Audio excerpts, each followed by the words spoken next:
मुझे कभी कभार अजीब सी बात पर गुस्सा आने लगता है जी तो एक गुस्से की जो प्रॉब्लम है, हालांकि मैं काफी कंट्रोल कर चुका हूँ उन चीजों जी। को, तो उसका क्या सोल्यूशन है? तो ठीक है, आप 10 सेकंड के लिए अपनी आंखें क्लोज कीजिए। अब हम इन तीनों कार्ड्स में 1 बाय 1 कार्ड को उठा के देखेंगे कि पहला जो आपने कहा कि गुस्सा आपको आता है, तो गुस्सा क्यों आता है। तो जी। सबसे पहला कार्ड हम लेते हैं जो कि हमारे पास्ट का कार्ड है, और उसमें इन्होंने इनका जो आपका आंसर आया है वो है ब्रिलियंट आइडिया, जिसमें कि आर्केंजल यूरियल जो है ये आपके आर्केंजल हैं जो कि आपको आपके पास्ट के बारे में बता रहे हैं। बेसिकली वो क्या कह रहे हैं कि जो भी आपको गुस्सा आ रहा है उससे रिलेटेड वो आपको सिर्फ ये सजेस्ट कर रहे हैं, ठीक है पास्ट में जो हुआ वो ठीक है, हो गया, कोई बात नहीं है, अब हमें फ्यूचर की तरफ बढ़ना है। तो वो कह रहे हैं कि ये आपने बहुत ही अच्छा सवाल पूछा है कि भाई आफ्टर ऑल आप अपनी वीकनेस को देख पा रहे हो। बहुत सारे लोग है ना वीकनेस को देखते नहीं है, उनको कहते हो तुम्हें गुस्सा आ रहा है, कहाँ आ रहा है गुस्सा, कौन बोलता है मेरे को गुस्सा आता है। एंजल्स कह रहे हैं कि अपनी इस वीकनेस को पहचाना, उस पर काम कर रहे हो। तो अभी वो कह रहे हैं कि आप इसको लेके चलो, प्लीज टेक एक्शन, क्योंकि आप अपने गुस्से को खत्म कैसे करो उसके लिए आप एक्शन लो। प्रेजेंट में वो क्या कह रहे हैं, ये आर्केंजल हैनियल है जो आपके प्रेजेंट के बारे में बता रही हैं,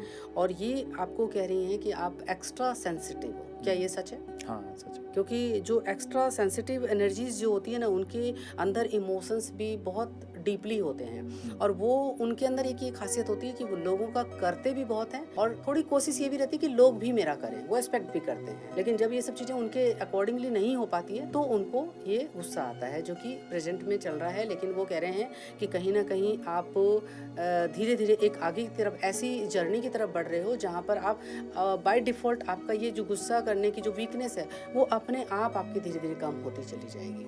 तीसरा जो कार्ड है वो आर्केंजल राजियल है। ये एक बहुत ही बुजुर्ग आर्केंजल है जो कि अपने अनुभव के आधार पे कहते हैं, और वो कह रहे हैं कि आपको कहीं ना कहीं एक स्पिरिचुअलिटी की तरफ अपने आप को धीरे धीरे बढ़ाना चाहिए। ये आपको हेल्प करेगी आपके जो प्रॉब्लम है उसको दूर करने में, और आपको कहीं ना कहीं एक स्पिरिचुअल लाइफ में एक आपको इनहेंस करेगी, आपको ऊंचाई की तरफ लेके जाएगी। और उसमें वो ये भी आपको फॉरश्योर कर रहे हैं कि मैं इसमें बराबर आपकी हेल्प करूंगा। यानी कि जब भी आपको कहीं भी आपको गुस्सा आता है, कोई भी आपको लगता है कि भाई मुझे गुस्सा आने वाला है या वो आदमी इस तरह से करने वाला है, तो आप इनको अगर याद करोगे तो वो आपको उसी समय काम डाउन करेंगे। और एग्जैक्टली ऐसा होता है, ये काम डाउन करेंगे। या आपका कोई काम नहीं बन रहा है और आपको गुस्सा आ रहा है कि भाई मेरा ये काम क्यों नहीं बन रहा है, तो वो आपको काम डाउन करेंगे, और वो ऑटोमेटिकली ही आपको एक वैसी एनर्जी आपकी तरफ वो करेंगे जिससे कि वो आपका काम भी धीरे धीरे बनना शुरू हो जाए।